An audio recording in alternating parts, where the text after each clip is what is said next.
Hello students, हम कर रहे थे पार्लियामेंट्री कमेटीज। लास्ट सेशन में हम इसकी जो फाइनेंशियल स्टैंडिंग कमेटी हैं इसमें एस्टिमेट्स कमेटी की थी एंड आज हम इस सेशन में पार्लियामेंट कमेटीज में कमेटी ऑन पब्लिक अंडरटेकिंग्स करेंगे।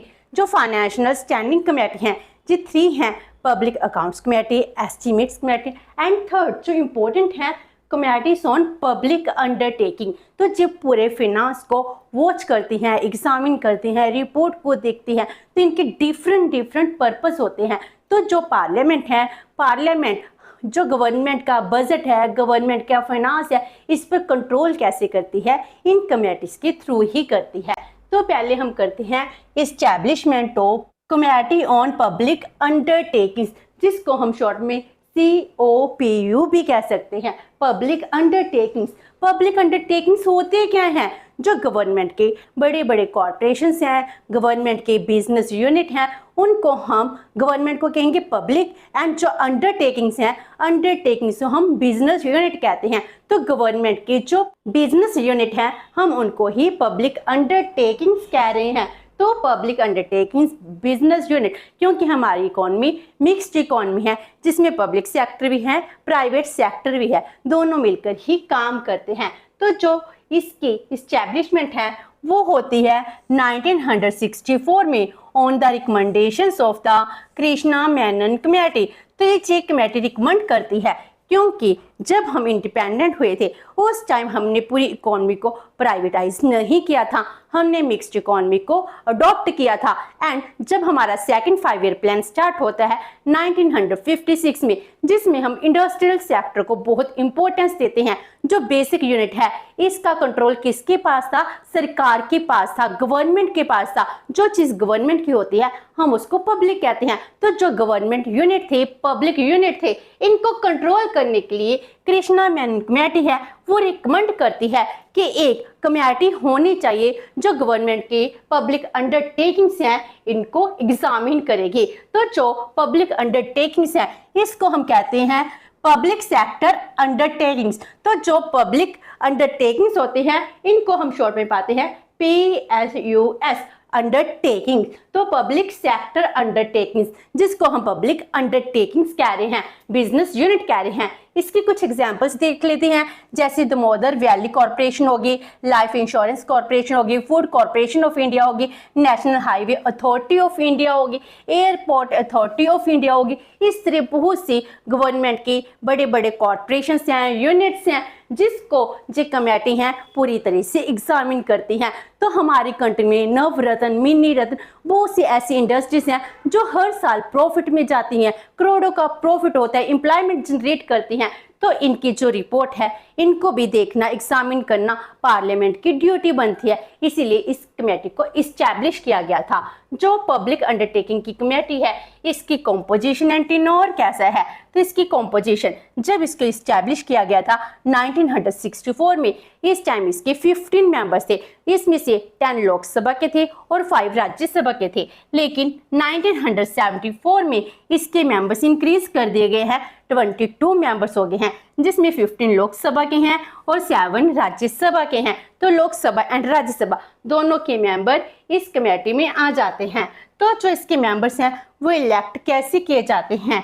दे are elected according to the principle of proportional representation by means a single transferable vote. जैसे हमने लास्ट टाइम किया था एस्टिमेट्स कमेटी में, इसके जो मेंबर्स हैं इलेक्ट कैसे होंगे? जितने भी पॉलिटिकल पार्टीज हैं उनकी जितनी उनको सीट्स मिली हैं उनके प्रोपोर्शन के अकॉर्डिंग ही उनको सीट्स दी जाएंगी। लोकसभा की 545 सीट्स है, इसमें से जितनी पॉलिटिकल पार्टी को जितनी सीट्स मिली हैं उनके प्रोपोर्शन के अकॉर्डिंग इसमें सीट्स मिल सकती हैं। तो इस तरह जितनी भी पॉलिटिकल पार्टी हैं सबकी मेंबरशिप है इस कमेटी में होती है।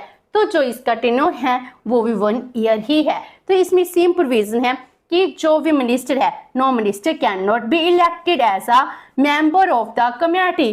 तो कोई मिनिस्टर इसका मेंबर नहीं बन सकता है।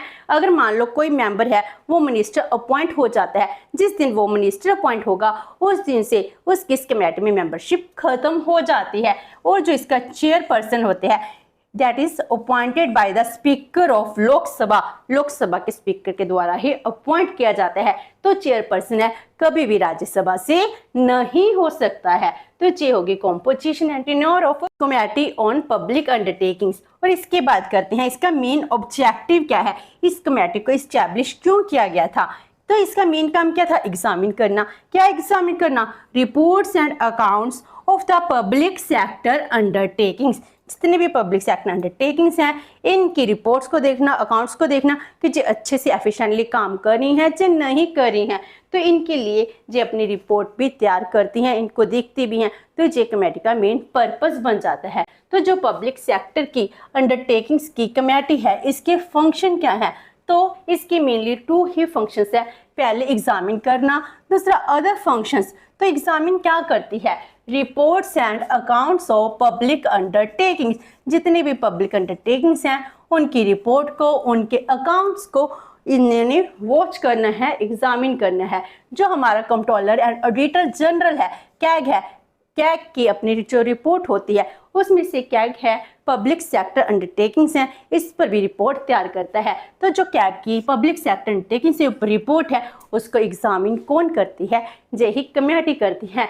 एंड थर्ड बहुत ही इंपॉर्टेंट जो एग्जामिन करती है, autonomy and efficiency of public sector undertakings. क्योंकि जो पब्लिक सेक्टर अंडरटेकिंग्स हैं इसको इसीलिए इस्टेब्लिश किया गया था कि जो ऑटोनॉमी से, विदाउट गवर्नमेंट इंटरफेरेंस, जैसे बिजनेस यूनिट काम करते हैं, प्राइवेट सेक्टर कमर्शियलाइज है, वैसे काम कर सके। तो यही एग्जामिन करती है कि पब्लिक सेक्टर अंडरटेकिंग्स हैं जो ऑटोनॉमी से एफिशिएंटली वर्क कर रहे हैं जो नहीं कर रहे हैं, whether the affairs of public sector undertakings are being managed in accordance with the sound business principle and prudent commercial practice। क्योंकि जब भी हम बिजनेस करते हैं तो साउंड बिजनेस प्रिंसिपल होते हैं, उन प्रिंसिपल के ऊपर ही बेस्ड होती है हमारा बिजनेस यूनिट। एंड वही कमर्शियल प्रैक्टिस जो चल रही हैं वो एफिशिएंट होनी चाहिए, इनकी ऑटोनॉमी होनी चाहिए। इन सब को एग्जामिन कौन करती है, कमेटी ऑन पब्लिक अंडरटेकिंग से करती है।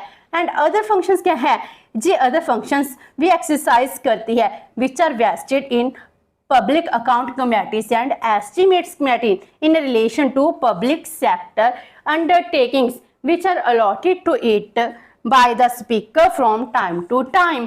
इसका मीनिंग क्या हो गया, जैसे पब्लिक अकाउंट कमेटी है वो एक कमेटी है, कमेटी क्या करेगी, अकाउंट्स को वॉच करती है, उसको भी कुछ पब्लिक सेक्टर अंडरटेकिंग्स हैं, लिमिटेशन के अकॉर्डिंग कुछ राइट्स दिए गए हैं, कुछ फंक्शंस दिए गए हैं। एस्टिमेट कमेटी है वो एस्टिमेट लगाती है। तो जैसे जो पावर इनको दी गई है, जो फंक्शन पब्लिक अकाउंट्स कमेटी करती है, एस्टिमेट्स कमेटी करती है, वो ये अदर फंक्शन है कमेटी ऑन पब्लिक अंडरटेकिंग्स भी करती है, जो किसके साथ रिलेटेड होते हैं, पब्लिक सेक्टर अंडरटेकिंग के साथ रिलेटेड है। और जो स्पीकर ने टाइम टू टाइम क्या किए होते हैं, इन कमेटी को अलॉट किए हैं। मान लो किसी की रिपोर्ट है, कोई पब्लिक सेक्टर अंडरटेकिंग के रिगार्डिंग हमने कोई नया रूल बनाना है, उसके अकॉर्डिंग स्पीकर ने पब्लिक अकाउंट कमेटी को या एस्टिमेट कमेटी को कुछ देखने को कहा है, इसके ऊपर रिपोर्ट देने को कहा है। तो वही रिपोर्ट जो कमेटी ऑन पब्लिक अंडरटेकिंग्स है वो भी देखती है, फिर ये अपनी रिपोर्ट भी पब्लिश करती है। इस तरह के कुछ फंक्शंस हो जाते हैं जिससे पब्लिक अंडरटेकिंग्स हैं बहुत अच्छे से काम कर पाती हैं, इसके ऊपर पार्लियामेंट का कंट्रोल हो पाता है। अब इसकी कुछ लिमिटेशंस हैं, वैसे तो हमने कहा जो बहुत अच्छे से काम कर रही हैं, लेकिन इनके ऊपर लिमिटेशन इम्पोज की गई है कि ये क्या एग्जामिन नहीं कर सकती एंड इन्वेस्टिगेट नहीं कर सकती हैं। They can not examine and investigate matters of major government policy, government की पॉलिसी के कोई भी मेजर इंपॉर्टेंट मैटर है जो डिस्कस नहीं करेंगी, जो एग्जामिन नहीं करेंगी, उसका डे टू डे एडमिनिस्ट्रेशन है वो एग्जामिन नहीं कर सकती, एग्जामिन कर इन्वेस्टिगेट भी नहीं कर सकती आपने इतना एक्सपेंडिचर क्यों किया है। और सबसे important, can not take up the examination of more than 10 to 12 public sector undertakings, जी 10 से 12 यूनिट हैं मैक्सिमम इनको ही एग्जामिन कर सकती है। अगर हम पब्लिक सेक्टर अंडरटेकिंग्स की बात करते हैं, इसके कितनी ही ज़्यादा यूनिट्स हैं और इनमें से ओनली 10 to 12 यूनिट्स हैं इनको एग्जामिन करती है। अगर सभी यूनिट्स को एग्जामिन करते हैं तो कितने ही साल लग जाते हैं, तो ये बहुत बड़ी लिमिटेशन बन जाती है। एंड जो इसकी रिकमेंडेशंस हैं वो क्या हैं, एडवाइजरी होती हैं, इसीलिए मिनिस्टर इनको नहीं मानते हैं। And does not look the technical matters of public sector undertaking. अगर कोई गबला निकलता भी है उसमें जो टेक्निकल मैटर बताकर अपने आप को पूरी तरह से प्योर बना लेती हैं, पूरी तरह इनको क्लीन चिट मिल जाती है। तो टेक्निकल मैटर्स हैं जो अच्छी तरह से इनको डिस्कस नहीं कर सकते हैं, क्योंकि जो मेंबर्स ऑफ लोकसभा हैं वो हमारे एमएलए तो होती हैं, एंड जो हमारे एमएलए हैं इनको टेक्निकल नॉलेज नहीं होती है।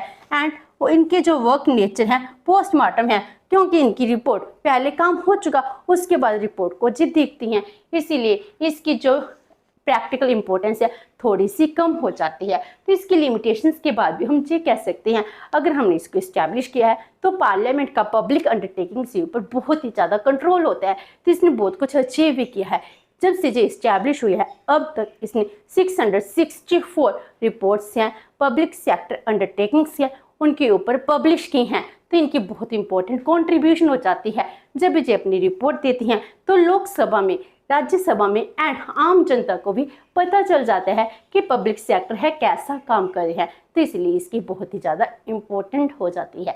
तो इस तरह आज हमने इस सेशन में जो committees on financial standing committee इसको कंप्लीट किया है। नेक्स्ट सेशन में हम करेंगे जो डिपार्टमेंट रिलेटेड स्टैंडिंग कमेटीज हैं। होप सो कि आपको ये सेशन अच्छा लगा होगा। अगर आपकी कोई क्वेरी है तो पूछिए कमेंट बॉक्स में। वीडियो अच्छी लगी तो please like and share with your friends. Thank you so much and have a nice day.